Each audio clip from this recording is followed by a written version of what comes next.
মিজান আল্লাহ পাক নবীকে দেখিয়েছেন। হ্যাঁ, এই আয়াতটা নিয়ে আলেমদের ভেতরে, মুফাসসিরদের ভেতরে মানে মতভেদ আছে, কিন্তু আমার দৃষ্টিতে যেটা আধুনিক তাফসিরে মনে হয়, মিজানের পাল্লা বলতে আমরা মনে করি কিয়ামতে আল্লাহ দাড়ি পাল্লা নিয়ে আসবে, এইদিকে 10 কেজি সওয়াব তুলে দেবে, এইদিকে 11 কেজি গোনা তুলে দেবে, যেদিকে ভার হবে ও জাহান্নামে যাবে।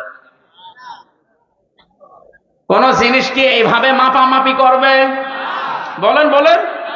পৃথিবীর প্রতিটা জিনিস মাপ দেওয়ার জন্য একটা যন্ত্র আছে। এখন যদি বলা হয় এই প্যান্ডেলটা মেপে দেন, এটা দাড়ি পাল্লা তুলে দেবেন? কথা বলছেন এখন? এটা মাপার জন্য যন্ত্র কি? ফিতা। বলেন বলেন। ফিতা, ফিতা, টেপ, ফিতা যাই বলেন। এদিকে কয় ফিট আছে, এদিকে কয় ফিট আছে, একটা মাপ দিলেই বুঝতে পারবেন এটা কতটুকু। এখন যদি বলা হয় এই জায়গাটা মেপে দেন, দাড়ি পাল্লা তুলে দেবেন? বলেন বলেন। এটা মাপার জন্য এটা যন্ত্র নেই। কেউ যদি বলা হয় যে চাইল মেপে দেন, গুনে গুনে মাপবেন, ওটা মাপার জন্য একটা কেজি আছে, পাথর আছে, বাটখারা আছে আলাদা। এখন যদি বলেন ভাই তেল মেপে দেন, হাতে এভাবে লাগিয়ে লাগিয়ে মাপবেন, ওটার জন্য আবার লিটার আছে, সিসি আছে। এ কথা বলছেন? প্রতিটি জিনিস মাপ দেওয়ার জন্য একটা যন্ত্র আছে। আমাদের যে আমল বা কাজ, এইটা মাপার জন্য একটা যন্ত্র আছে। আমল বা কাজ মাপার যন্ত্রের নাম হচ্ছে গুরুত্ব। কি বললাম? গুরুত্বের ভিত্তিতে কাজ মাপা লাগে। এই যে প্যান্ডেলটা বানিয়েছে, এর ভেতরে গুরুত্বপূর্ণ বিষয় হচ্ছে এই খুঁটি আর এই সামিয়ানা। কথা বলে না কেন? হ্যাঁ, অনেক অপ্রয়োজনীয় জিনিসও আছে যেগুলো না হলেও প্যান্ডেল হয়, যেমন এই লাইট, এই যে ফুল, এই ক্যামেরা। কথা বলে না? এগুলো না থাকলে কেউ বলবে না যেটা প্যান্ডেল। বলেন বলেন। তাহলে এগুলো কম গুরুত্বপূর্ণ। গুরুত্বপূর্ণ জিনিস হচ্ছে আসল এই সামিয়ানা আর এই খুঁটি। এই দুইটা না থাকলে অন্তত এইটা ধরে রাখা। আরো জোরে। পৃথিবীর প্রতিটি মানুষের যে 60, 70, 80, 90 বছরের কাজ আমল, এইটাও মাপবে আল্লাহ কিয়ামতে, ঠিক, কিন্তু গুরুত্বের ভিত্তিতে। তাহলে এখানে কয়টা গুরুত্বপূর্ণ জিনিস পেলাম? আরো জোরে। আপনি দেখবেন দুনিয়ায় যত ইবাদত আছে, প্রতিটি ফরজ ইবাদতে আলাদা আলাদা কিছু নিয়ম নীতি দেওয়া আছে। যেমন নামাজের ফরজ গুরুত্বপূর্ণ, যেটা না হলে নামাজ হয় না, সেটা কয়টা? কয়টা? 13টা। কয়টা? এই 13টার ভেতরে বাইরে আছে 7টা, ভেতরে আছে। বাইরে বেশি না ভেতরে বেশি? আরো জোরে। বাইরে যেটা বেশি একটা, ওইটার নাম কি?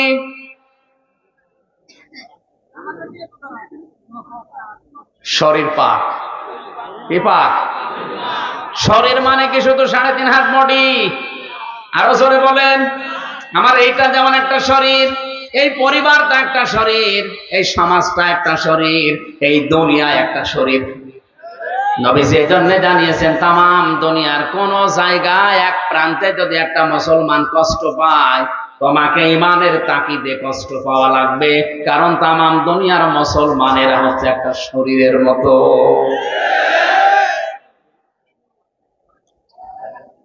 এখন আমার যে শরীরটা পাক হচ্ছে, খালি বারবার গোসল করলেই তো আমার এই 3.5 হাত বডি মনে করেন পাক হয়ে গেল। আমার সমাজও একটা শরীর, এইটা পাক করার জন্য এরেও গোসল করা লাগবে। হ্যাঁ, সমাজ পাক করার জন্য কে দিয়ে গোসল করাবেন? এত পানি পাবেন কোথায়? এবছর শ্যাম্পু দেওয়া লাগবে।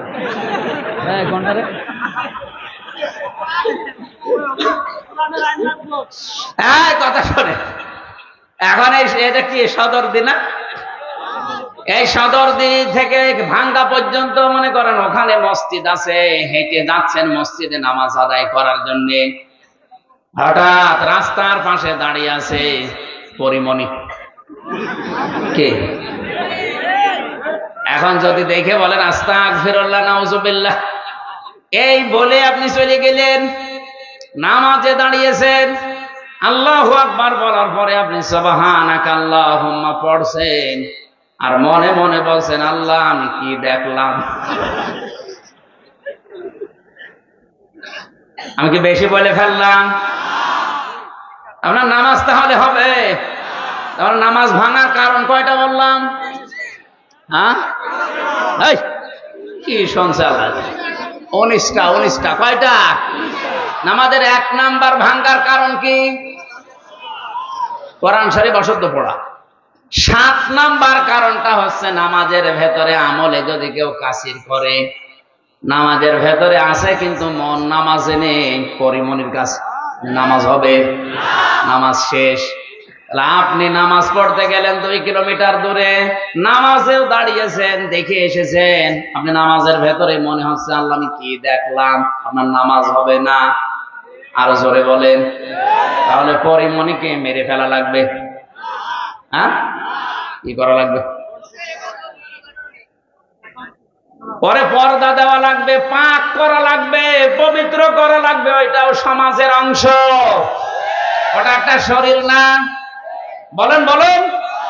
যেহেতু সমাজ একটা শরীরের মতো, ওইটা সমাজের একটা অংশ। ওরে পবিত্র করার জন্য বারবার গোসল করাবেন। কি দেওয়া লাগবে? পর্দা। বলেন বলেন। আর এই পর্দা দেওয়ার ক্ষমতা তো হামজার আছে। কার? প্রধানমন্ত্রীর। যিনি দায়িত্বে আছেন তিনি যদি একবার ওখান থেকে রাষ্ট্রপ্রধান হয়ে বলে দেয় কালকে থেকে কোন পরিমণি আর দেখা যাবে না, সব রাবিয়া বসরি দেখা লাগবে, আমির হামজারা আর চিল্লিয়ে ওয়াজ করা দরকার নেই, কালকে সব পরিমণি রাবিয়া বসরি হয়ে যাবে। এখন আপনি নামাজে যাবেন ঠিক, তখন আর মনে হবে না কি দেখলাম, কারণ কিছু দেখতেও পারবেন না। তাহলে আমরা বলছিলাম নামাজের ভেতরে ফরজ কয়টা? বাইরে ভেতরে মিলে 13টা। এই 13টার একটা ফরজও যদি কেউ ছেড়ে দেয়, 12টা আদায় করেছে, সওয়াব হবে 0। এখন যদি এ বলে না আমার 12টা আদায় হয়েছে, অন্তত 10টা সওয়াব দেবে, কারণ আপনি মৌলিক জিনিস নষ্ট করে ফেলেছেন। কথা বলেন না কেন? অমৌলিক জিনিস যদি 2-1টা ছেড়ে দিতেন, যেমন সুন্নত, নফল, মুস্তাহাব, মুবাহ, এগুলো যদি ছেড়ে দিতেন বা ওয়াজিবও যদি ছেড়ে দিতেন, আবার জরিমানা দেওয়া লাগতো, সসেজদা দিয়ে ওইটা আবার পূরণ করা যেত। কিন্তু ফরজ বাদ দিয়ে দিলে আর সসেজদায়ও কাজ হবে না, পুরা নামাজ। আরো জোরে সওয়াব পাবেন নাকি বলেন? আরো জোরে, আরো জোরে বলেন। এটা তবে ভালোভাবেই বুঝলেন। কিয়ামতের ময়দানে গুরুত্বপূর্ণ আর গুরুত্বহীন এই জিনিসটা দিয়ে আল্লাহ আপনার আমল, আপনার কাজ মাপবেন। গুরুত্বের ভিত্তিতে মাপা হবে। আপনার জীবনে যদি মৌলিক যে বিষয়গুলো আল্লাহ দিয়েছেন কোরআনে, ওইগুলো বাদ চলে যায়, অমৌলিক যেগুলো খুব বেশি দরকার না ওগুলো করেছেন সারা জীবন, কিন্তু মৌলিক গুলো আপনি বাদ দিয়েছেন, আল্লাহর কসম আপনি মিজানের পাল্লায় ধরা খাবেন। মৌলিক জিনিসে কোরআনে আল্লাহ দিয়েছেন শরীয়তের বিধান 500টা। কয়টা? আরো জোরে বলেন। এই 500টার আমার মনে হয় বাংলাদেশে এখন একটাও নেই। আপনি একটাও মেলাতে পারবেন না, একটাও নেই। অমৌলিক যেগুলো না হলেও হয়, ওগুলো কিন্তু ভরি ভরি চলছে। আল্লাহর নবী মৌলিক বিষয় বোঝাতে গিয়ে তার জীবদ্দশায় 10 বছর তিনি কোরআন দিয়ে রাষ্ট্র চালিয়েছিলেন। কথা বলে না কেন? 10টা বছর তিনি কোরআন দিয়ে রাষ্ট্র চালিয়েছেন, এটা মৌলিক বিষয়। এই জন্য আল্লাহ নবীকে জানিয়েছেন মিল্লাদুনকা সুলতানান নাসীরা। সূরা বনী ইসরাঈলের 80 নম্বর আয়াতের শেষে আছে, হে নবী আপনি আমার কাছে দোয়া করেন, মাবুদ মদিনায় নিয়ে তুমি আমাকে একটা রাষ্ট্র ক্ষমতা দিও যার ভেতরে তোমার সাহায্য থাকে।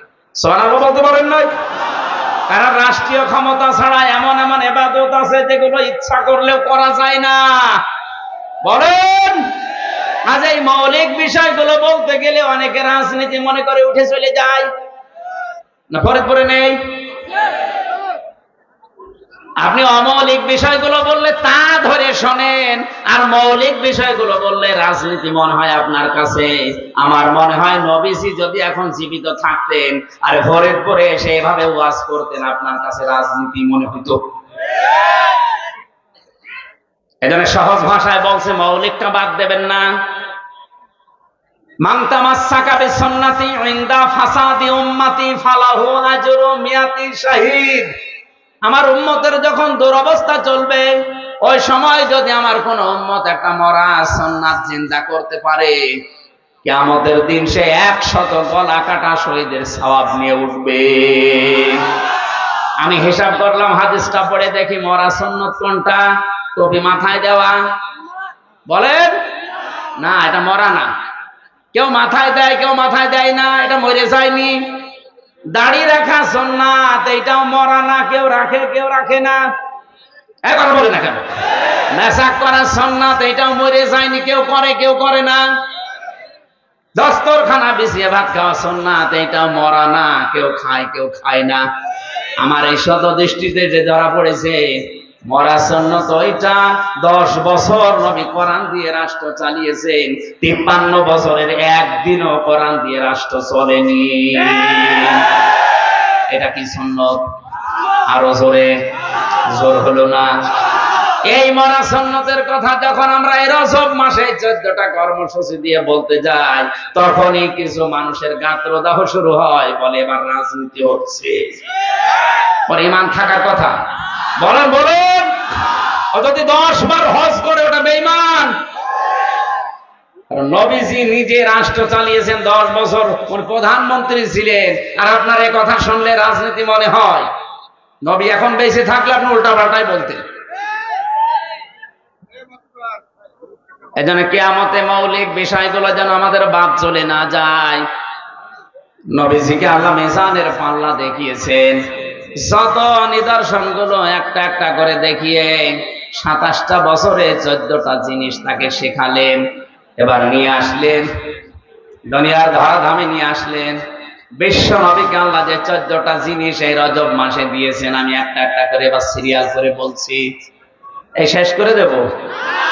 কথা বোঝার পরে না বোঝার ভান করে যদি কেউ চলে যান, আপনার ইমানে সমস্যা হবে। যদি মনে করেন ভালো লাগছে না, উল্টো দিকে যাচ্ছে, আপনি একটা ভুল ধরেন, কোন আলেম নিয়ে আসবেন, নিয়ে আসেন। আমি এতক্ষণ যা বলেছি, সামনে যা বলবো, একটা কথা যদি কেউ ভুল প্রমাণ করতে পারে কোরআন হাদিসের বাইরে, আমি নাকি করে দেব। কিন্তু যদি ভুল প্রমাণ করতে না পারেন, আপনাকে মেনে নেওয়া লাগবে। আপনি নিজেও কোরআন হাদিস গভীর ভাবে পড়েন না, কেউ বোঝালে আপনি বসবেনও না। আপনি কি? আপনি তো আবু জেহেলের চাইতেও খারাপ। আবার বলছে, এই সলিমদ্দি তুই চলে আয়।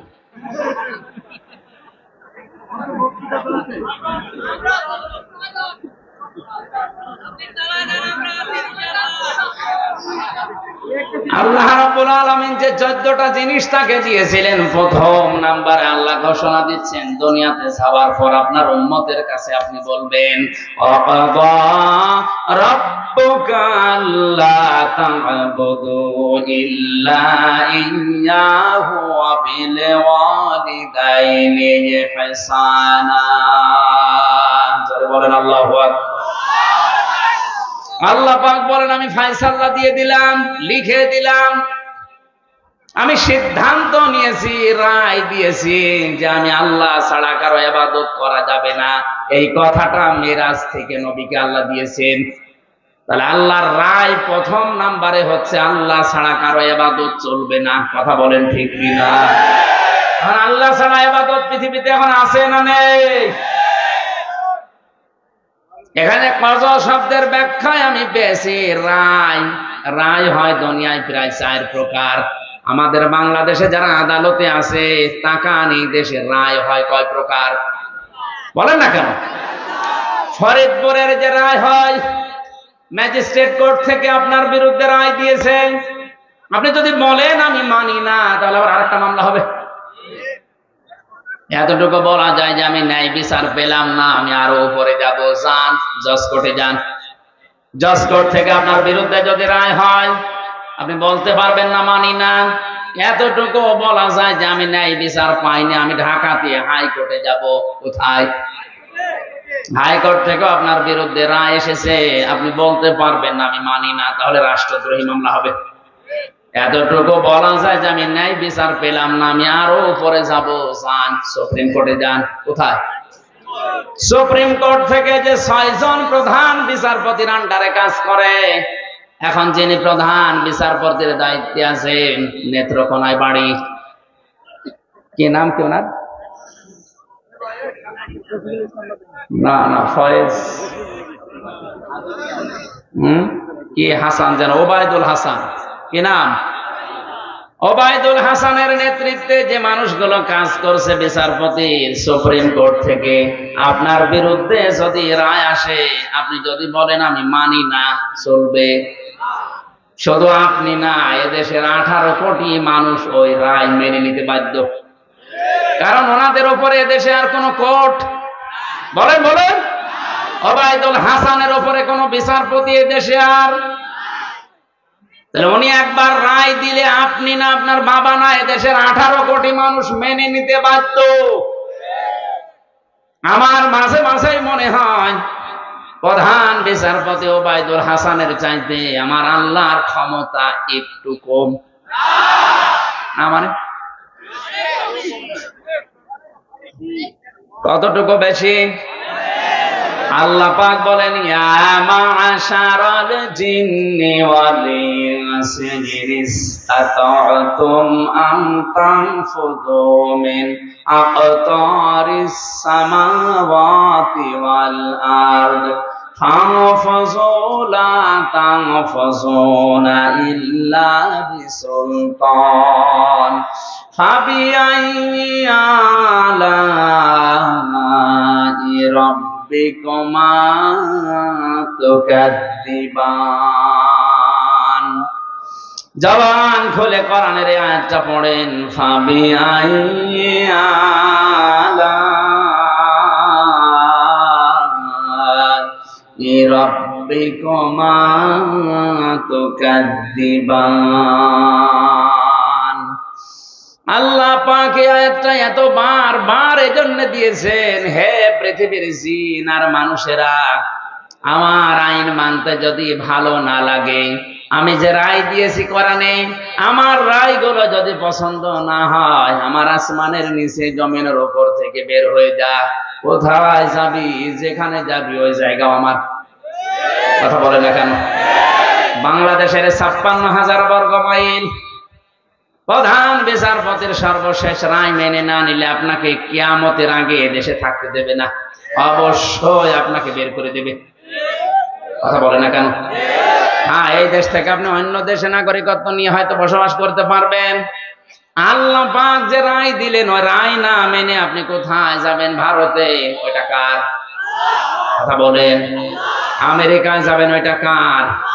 এই জন্য আল্লাহ দিয়েছেন, ফানফুযু লা তানফুযুনা ইল্লা বিসুলতান।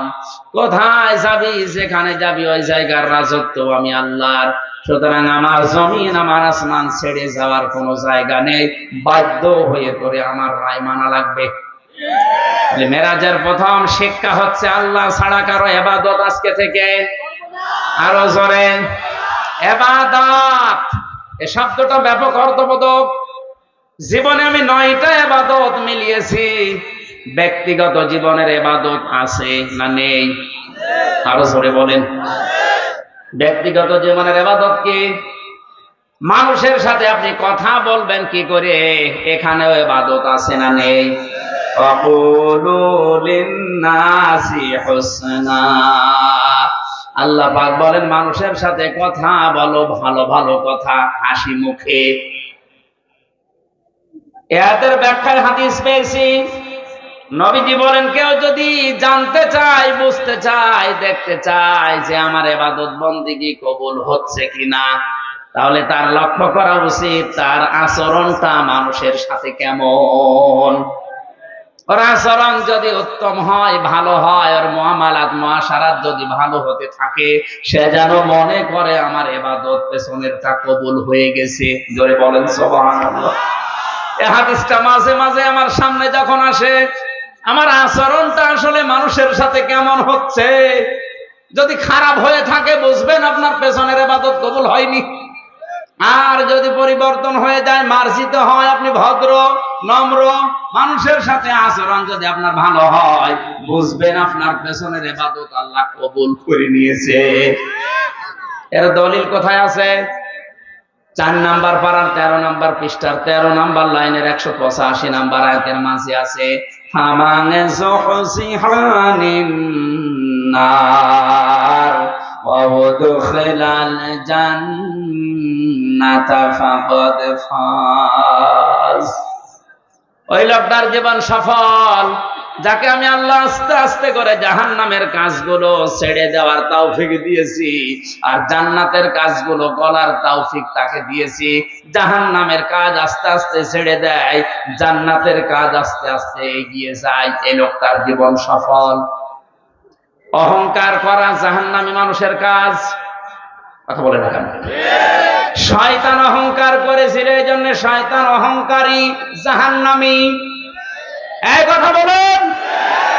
قال اخرج منها مذءوما مدحورا لمن تبعك منهم لأملأن جهنم منكم أجمعين। আল্লাহ পাক বলেন, দূর হয়ে যা, এখান থেকে বেরিয়ে যা, অপদস্থ, ঘৃণিত, নিন্দিত হয়ে চলে যা। শুধু এতটুকুই না, দুনিয়াতে তোর অনুসরণ যারা করবে তাদেরকে দিয়ে তোর সাথে আমি জাহান্নাম পূর্ণ করব। জোরে বলেন নাউজুবিল্লাহ। শয়তান ছিল অহংকারী। কি? আরো জোরে। জোর হলো না? অহংকার করা হারাম। এটা কি?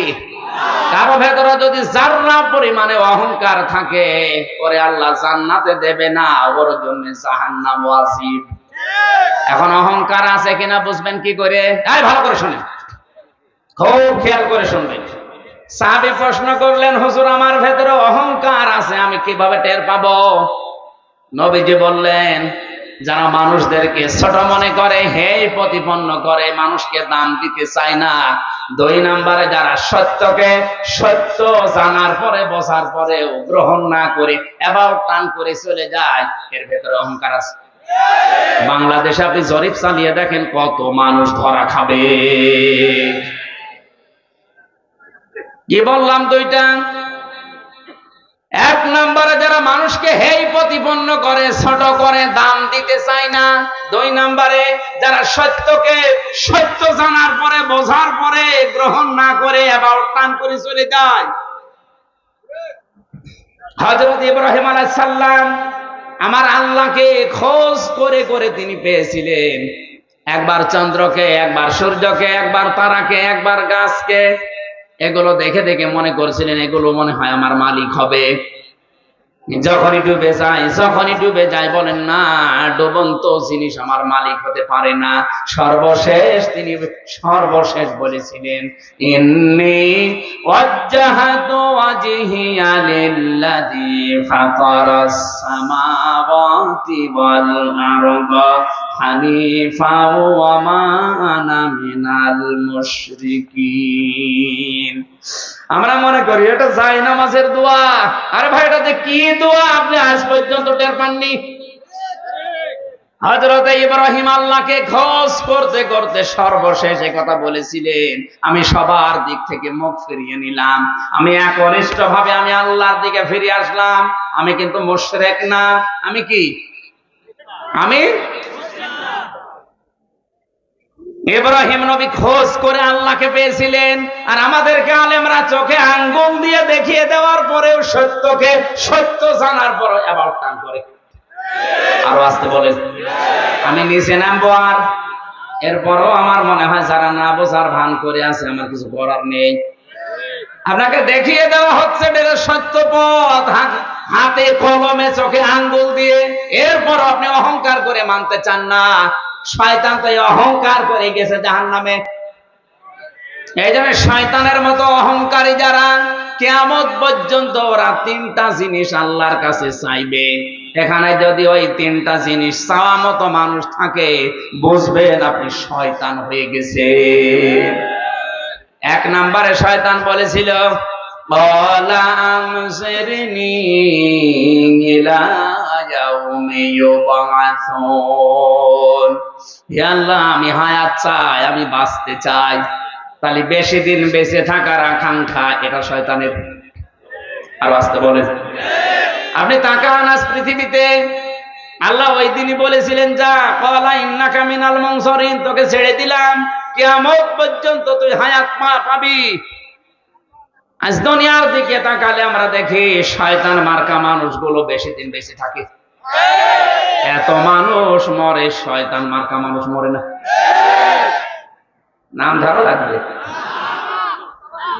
কত মানুষ যুবক অবস্থায় মরে যাচ্ছে, আর অনেকে 90 বছর 100 বছর, মরণের কোন লক্ষণ নেই। তার মানে বেশি দিন বেঁচে থাকার আকাঙ্ক্ষা এটা ভালো মানুষের না, এটা শয়তানের। দুনিয়ায় বেশি দিন বেঁচে থাকতে চায় সব চাইতে বেশি হচ্ছে ইহুদিরা। কারা? আর 2 নাম্বার মুশরিকরা। ওয়ালা তাজিদান্নাহুম আহরাসান নাসি আলা হায়াতি ওয়া মিনাল্লাযিনা আশরাকু। সূরা বাকারায় আল্লাহ জানিয়েছেন, হে নবী, হায়াতের উপরে, জীবনের উপরে, দুনিয়ার উপরে সবচাইতে বেশি আকর্ষণ, লোভ আছে দেখবেন আপনি ইহুদিদের আর মুশরিকদের। আপনি দেখবেন ওদেরকে যদি বলা হয় তুমি 1000 বছর বাঁচবা, ও বলবে আমি আরো হায়াত চাই। তাহলে বেশি দিন বেঁচে থাকার আকাঙ্ক্ষা কোন মুমিনের? আরো জোরে। মুমিন জানে যে যত তাড়াতাড়ি যেতে পারবো তত তাড়াতাড়ি আমি আমার বানানো জান্নাত পাবো, কারণ আমি এসেছি খালি হাতে, যাওয়াও লাগবে খালি হাতে। এই জন্য মুমিন যারা তাদের কোনো ভয় নেই দেখবেন নির্ভয় হয়ে যায়। কথা বলতেছে? সত্যি যাদের ঈমান আছে ওরা এই কথা বিশ্বাস করে যে আমি কোটি কোটি টাকার মালিক, কিয়ামত পর্যন্ত ক্ষমতায় কোনো লাভ নেই, কারণ আমি এসেছি খালি হাতে খালি পায়, যাব খালি হাতে খালি গায়ে। বাকিগুলো সব মরিচিকা।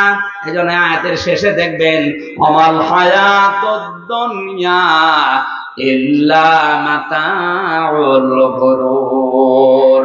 হে দুনিয়ার মানুষেরা, দুনিয়ার জীবনটা কিন্তু শুধু খেল তামাশা, রং তামাশা, গুরুর ছাড়া আর কিছু না।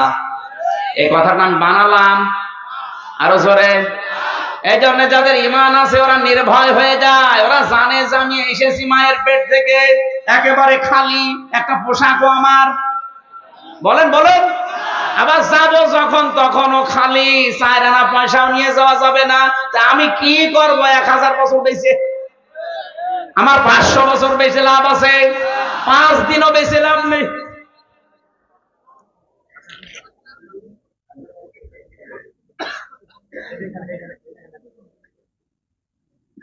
এমন একটা জিনিস দিয়েছেন এখানে বসে থাকতে যে আমার সব ব্যথা হয়ে যাচ্ছে। আপনি একটু অন্য কিছু দেবেন না এই জায়গায়? আমার তো আর মানে পেছনে সহ্য হচ্ছে না, আমার মনে হয় একটা কিছু দেন এই জায়গায়, আমার হচ্ছে না।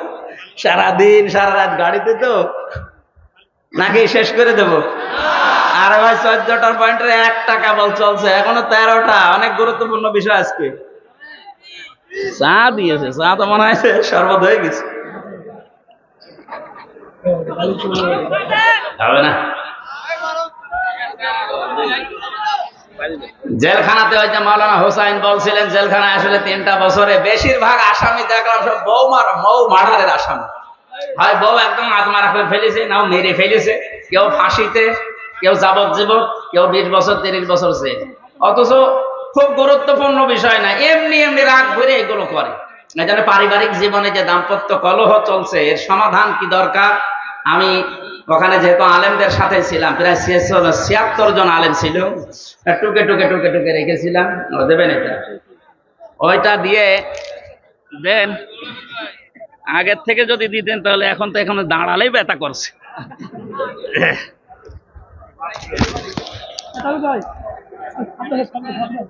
ওই টোকাগুলো এসে বাইরে এসে আমি 2টা বইও করেছি। একটা যে দাম্পত্য জীবনে পুরুষের কি কলহ চলছে আর এটার সমাধান কি, আর মেয়েদের কি সমস্যা চলছে আর সমাধান কি।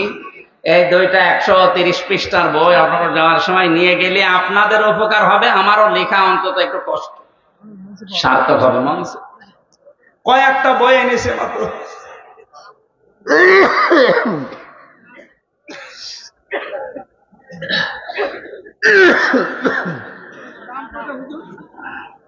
এই মাদানি হারুন ভাইয়ের কণ্ঠ দেখলেন না, বসে গেছে। ও মাদানি হুজুর, ওনার আমার এই তিনজনের অবস্থায় প্রায় একই, ভেতরে সব এই কল কবজা নড়িয়ে গেছে, কারণ 3 বছর যা খেয়েছি এত খাবার না, বাইরের খাবার আমাদের ঢুকতে দিত না। 24 ঘন্টা এক ঘরের ভেতরে থাকতাম, ফাঁসির কন্ডেম ছেলে, তালাবদ্ধ করা, যোগাযোগ বিচ্ছিন্ন। আমার মনে হয় এমনিতে যদি ওইভাবে কেউ 10 বছর থাকে, ওই এমনি পাগল হয়ে যায়। এদিকে 3.5 হাত, এদিকে একটু 2.5 হাত, প্রায় কবরই একটু বড়। এই জায়গায় একটা মানুষ, পরিবার পরিজন, স্বামী স্ত্রী যত কিছু আছে সব দুনিয়ায়, মা বাবা ছেলে মেয়ে বন্ধ, যোগাযোগ বিচ্ছিন্ন করে যদি ফেলে রাখা হয়, ওকে ওকে ওকে জঙ্গলে পশু নাকি? আর খাবার দাবারের অবস্থা চিন্তায়, আমার ডায়াবেটিস ছিল না, এই ভেতরে 3 বছরে 7টা ডায়াবেটিস হয়ে গেছে। এরপরে ভেতরের অবস্থা তো দেখতে পাচ্ছেন, অবস্থা ভালো না, জোর করে করে শরীরও সাপোর্ট দেয় না, কণ্ঠও সাপোর্ট দেয় না, চারিদিক থেকে আসে আমি মুসিবতে, মনে হচ্ছে ভেতরে ভালো ছিলাম। তারপরও এসেছি আপনাদের কাছে বড় আশা নিয়ে কথাগুলো আসলে বোঝানোর জন্য। মাস্টার একদিন আছে 14টা জিনিস দিতে আসলো, আমরা একটাও নিতে পারলাম না, আবার চলে গেল। কালকে মাসটা শেষ, সাবান মাস শুরু হবে পরশুদিন থেকে। আমরা 14টা বিষয় এই মাসে নেওয়ার কথা, একটাও নিতে পারলাম না। এই মাস আল্লাহর কাছে কিছু বলবে না? আল্লাহ আমাদেরকে মাসের 14টা শিক্ষা অনুধাবন করে আমল করার তৌফিক দিন, বলেন আমিন। মনে হয় মানুষ ধৈর্যচ্যুত হয়ে যাচ্ছে, শেষ করে দেব। সুবহানাল্লাহ, আলহামদুলিল্লাহ, লা ইলাহা ইল্লাল্লাহ, সুবহানাল্লাহ, আলহামদুলিল্লাহ, লা ইলাহা ইল্লাল্লাহ, লা ইলাহা। ঠান্ডা একদম কলি করা যাচ্ছে, দেখছেন চা খাইয়া আলহামদুলিল্লাহ, সুবহানাল্লাহ। সম্মানিত ভাইরা, আসলে এটা মাদ্রাসার মাহফিল, তো আমি পয়েন্টগুলো বলতে চাচ্ছি। এই যে হুজুরে একটা চিঠি দিয়েছে, আমাদের এই মাদ্রাসা এতিমখানা, এটা আবার টাকা তোলার জন্য বলে, আমি তো সব পারি না, এখন কি করি বলেন তো? মৌলানা হোসাইন কোথায়? চলে গেছে। আমি আসলে এগুলো পারি না ভাই, যারা এগুলো পারে তাদেরকে দিয়ে করে নিতে পারতেন। মানে আপনি আমার ওয়াজ করতে বলেন, এখনো 10 ঘন্টা ওই আয়াতের উপরে আমি পারবো, কিন্তু আমি টাকা চাইতে পারি পারি না বলে এই জন্য হোসাইনকে সাথে সাথে রাখি। ওই টাকা আমাকে তুলে দেয় কায়দা কৌশল, কারণ মানুষের পকেট থেকে টাকা বের করা যে কত কঠিন, খুব কঠিন কাজ।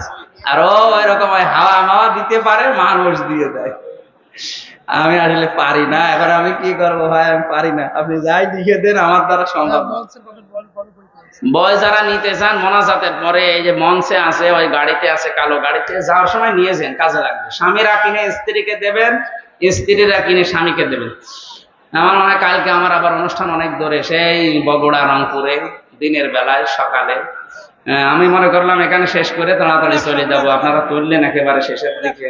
হারুন ভাইয়ের জন্য আসলে দাওয়াতটা নিয়েছিলাম, আগামীতে আসলে আমারে একটু আগে তুলেন, আর একটা মাহফিল নিন। আমি মনে হয় শেষ করতে গেলে এখন ঘন্টার পরে ঘন্টা লাগবে, আর আপনারাও বোঝার মতো ধৈর্য আপনাদের এখন আর নেই। শেষ করছি আমি, শেষ করে দিলেই। আপনারা যদি টাকা পয়সা দেন তাহলে একটু চালাবো, টাকা না দিলে আর না। টাকা পয়সা না দিলে এত বড় মাহফিলের আয়োজন করেছে এনারা। টাকা দিয়েছে? কত টাকা? কত? 5 টাকা? না 5 টাকা দিলে হবে না আপনার। ওঠেন কেন? কি আশ্চর্য, টাকার কথা বললেই মানুষেরা না। আল্লাহুম্মা আমিন। ربنا آتنا في الدنيا حسنة وفي الآخرة حسنة وقنا عذاب النار وادخلنا الجنة مع الأبرار يا عزيز يا غفار يا رب العالمين। আল্লাহ দূর দূরান্ত থেকে তোমার বান্দারা বড় আশা নিয়ে কোরআনে কারীম শোনার জন্য এসেছিল। রজব মাসে নবীজিকে 14টা কর্মসূচি তুমি দিয়েছো। আর একটার অর্ধেক বলেছি, যতটুকুই বুঝলাম তোমার ইবাদতে মনোনিবেশ করার তৌফিক দাও। এই মাহফিলের আয়োজন করেছে তোমার যে বান্দারা মিলে, বিশাল আয়োজনে যারা শ্রম দিল, এদের শ্রম গুলো ওসমানের সাথে কবুল করে নাও। আল্লাহ তাআলা মহিলা মাদ্রাসা মা বোনদেরকে দ্বীনের শিক্ষা দেওয়া হয়, এটা ফাতিমার মতো, খাদিজার মতো, আয়েশার মতো জ্ঞানী বানিয়ে দাও। মাহফিল বাস্তবায়ন কমিটিতে বিশেষ করে যার বাড়িতে এসেছিলাম, আল্লাহ তাআলা জাহিদ ভাই সহ নামনা সানা যত আলেম ওলামা যত মানুষের এই মাহফিলের জন্য শ্রম দিয়েছে, প্রত্যেকের পেছনের গুনাহগুলো মাফ করে সওয়াব দিয়ে পূর্ণ করে দাও। আমার কণ্ঠটা তুমি ভালো করে দাও, শরীরটা সুস্থ করে দাও। আল্লাহ তাআলা কোরআনে কারীমের কথাগুলো সহজ সরল ভাষায় বলার তৌফিক আমাকে ভিক্ষা দাও। রব্বির হামহুমা কামা রব্বায়ানি সাগীরা। আমাদের মাননীয় এমপি জনাব নিক্সন চৌধুরীকে কবুল করো। যত আলেম এসেছে আল্লাহ, আলেমদেরকে তুমি ওমরের মতো বানিয়ে দাও।